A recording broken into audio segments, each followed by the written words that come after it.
Olá, que a paz de Deus esteja com todos, abençoando o seu dia e a sua semana.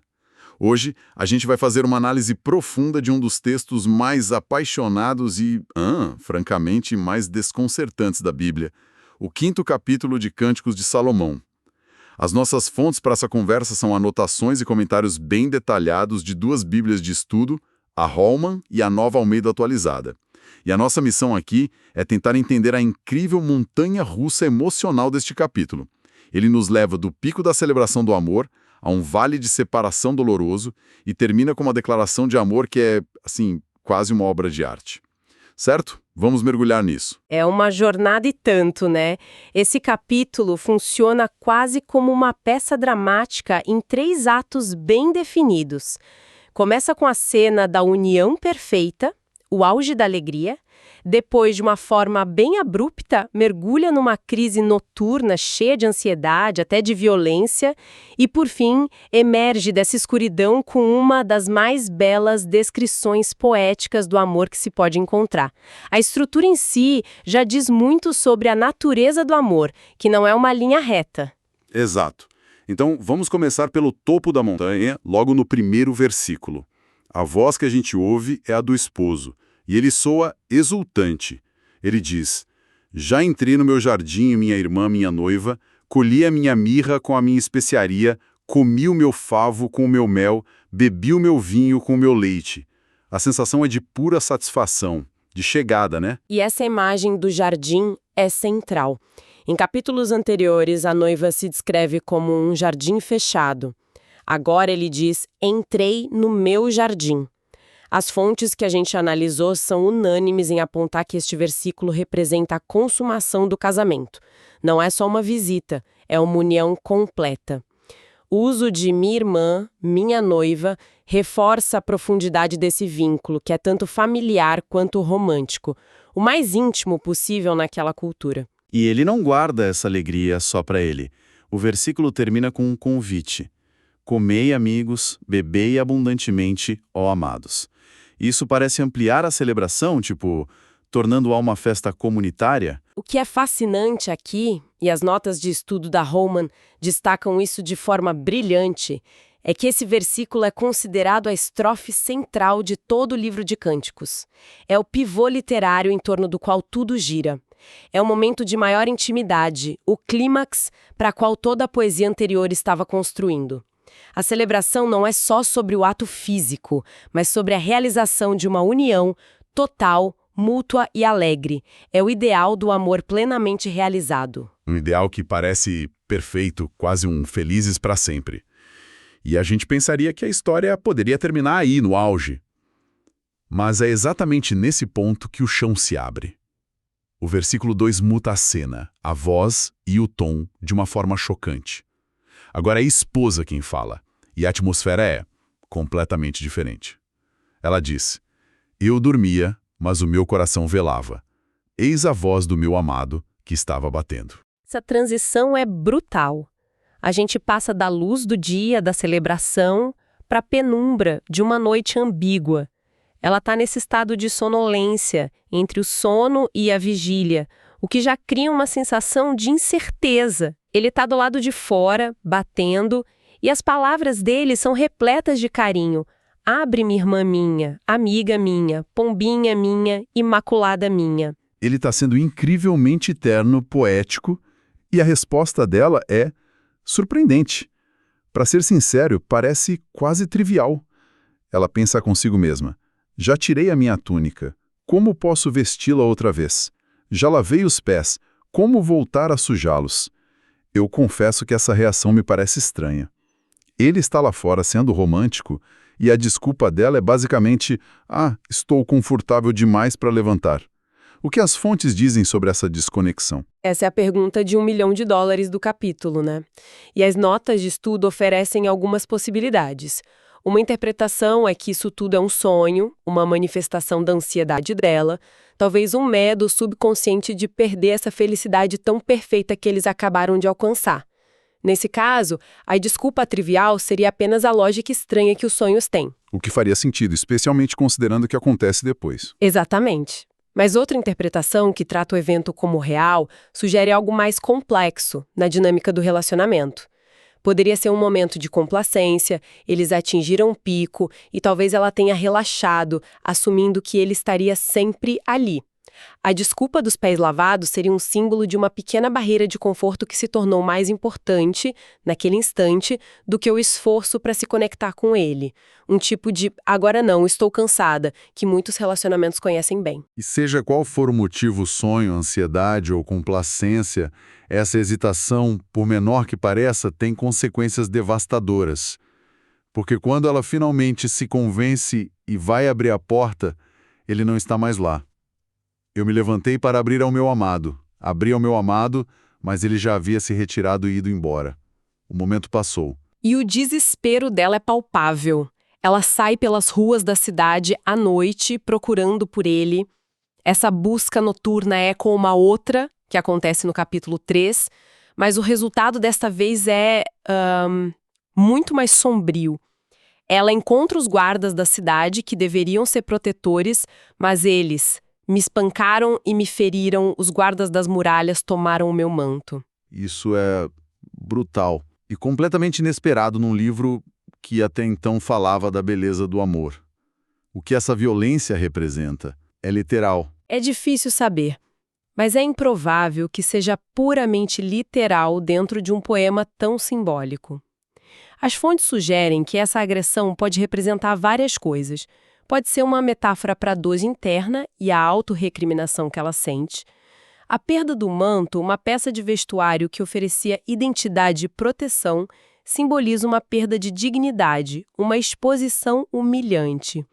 Ela se sente ferida e despida, não apenas fisicamente, mas emocionalmente, pela ausência dele e pela sua própria falha.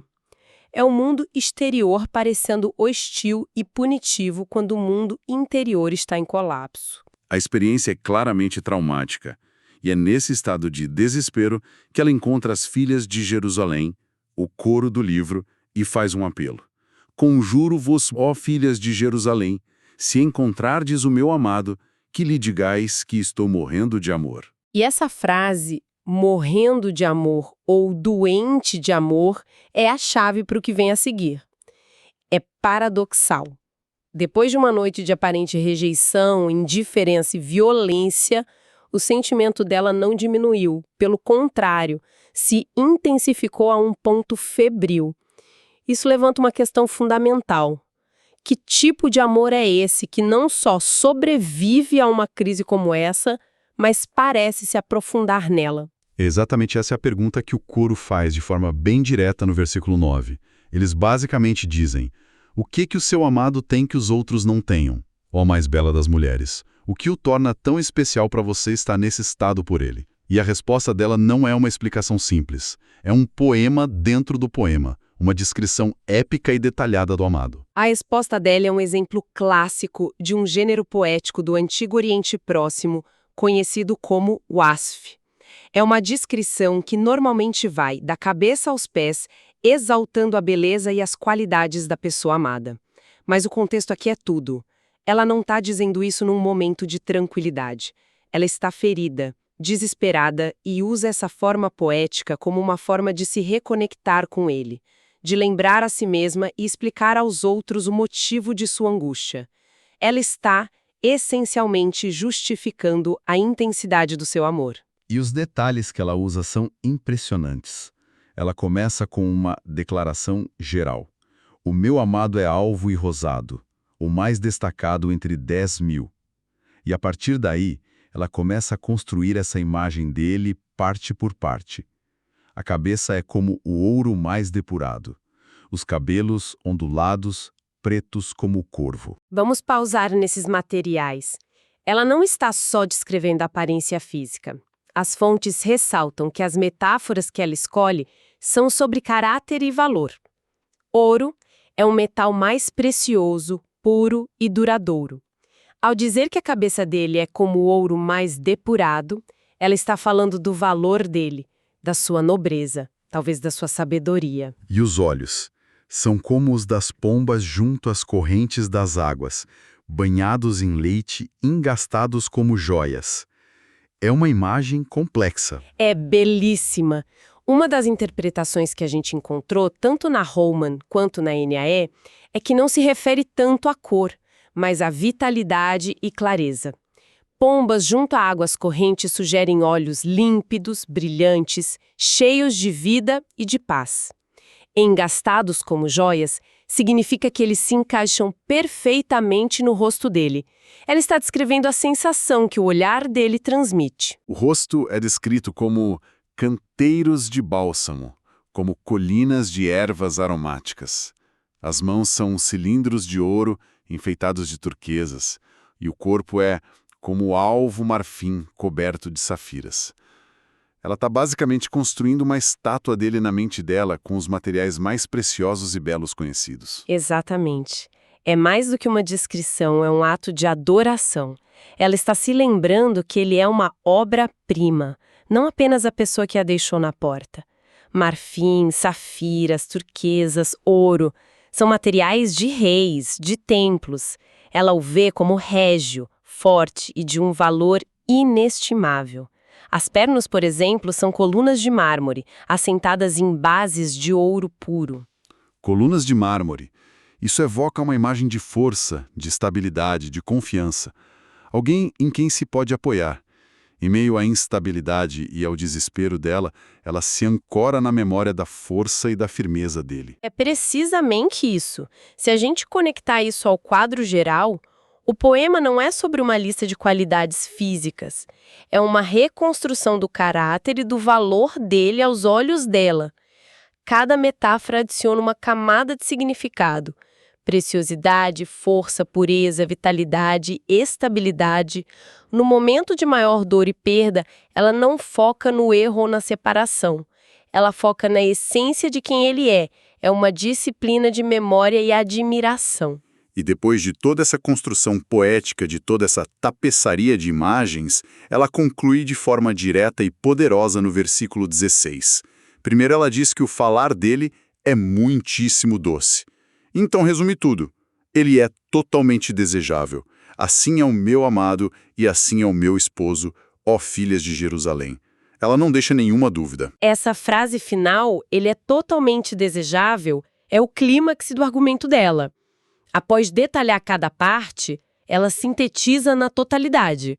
O amor dela não é por uma qualidade ou outra, mas pela pessoa inteira, que ela considera a personificação do desejo. E ao dizer, assim é o meu amado e assim é o meu esposo, ela reafirma a identidade da relação deles, mesmo na ausência. A crise não apagou o compromisso. Na verdade, a forçou a articulá-lo com mais força do que nunca. A jornada deste capítulo é realmente incrível. A gente saiu da celebração da união perfeita, mergulhou na angústia da separação e do mal-entendida, para emergir com uma das mais profundas declarações de amor da literatura, motivada justamente pela ausência. É um membrete de que a profundidade do amor muitas vezes se revela não na presença constante, mas na forma como a gente lida com a distância e o conflito. E o capítulo nos deixa com uma reflexão final, um insight poderoso para qualquer relacionamento. Mesmo nas conexões mais fortes, falhas de comunicação, hesitações e distanciamentos acontecem. São quase inevitáveis. A resposta da esposa aqui é notável. Ela não fica ruminando sobre a ofensa, não se perde na autopiedade. A resposta dela à ausência é a recordação. Ela ativamente reconstrói a imagem do seu amado em detalhes gloriosos para reafirmar para si mesma porque o seu amor é tão forte. Então, o antídoto para a distância é a memória ativa da admiração. Exatamente. Talvez o exercício de articular seja para nós mesmos ou para os outros o que exatamente amamos e admiramos em alguém seja a ferramenta mais poderosa que temos para superar as distâncias que a vida ou nossas próprias falhas inevitavelmente criam.